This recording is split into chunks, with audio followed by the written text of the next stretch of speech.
Hello everyone, Deb Floros, guest designer for Rings and Things. I'm making a very peaceful bracelet. I'm using some 12 millimeter ceramic peace sign beads, some size 11 Toho beads, and a beautiful big antiqued pewter plated charm in an oval peace sign. So this is all about the peace. And I'm taking out all of my ceramic beads and lining them up in the color formation that I'd like.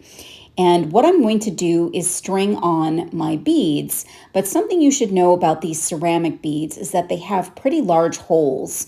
So size 11 seed beads are going to go right through them. The way I like to remedy that is I grab 4 millimeter daisy spacers, and those daisy spacers act as bead caps.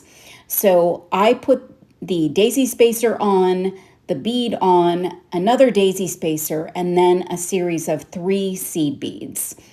And that's the pattern for this bracelet. Really simple, really easy, and you can configure the colors the way that you would like. So I love how this looks. They're just so colorful and cheerful, and we all could use a little bit of peace in this world, right? So I'm going to put a bead stopper on, and then I'm going to add one more bead at the end of this bracelet to make sure it's the right length for me. And then I'm going to create a loop closure with seed beads. I'm going to add on my crimp tube, and then I'm going to add 13 seed beads.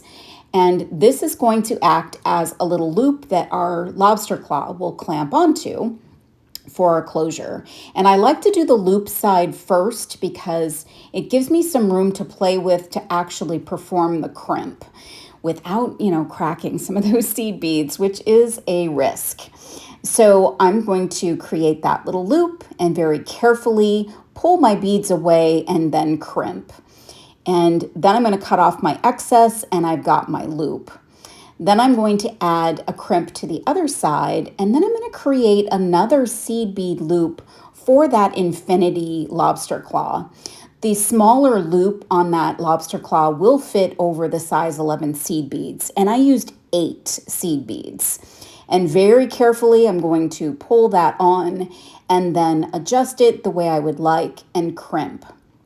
And I think this really brings the continuity of the seed beads into your design.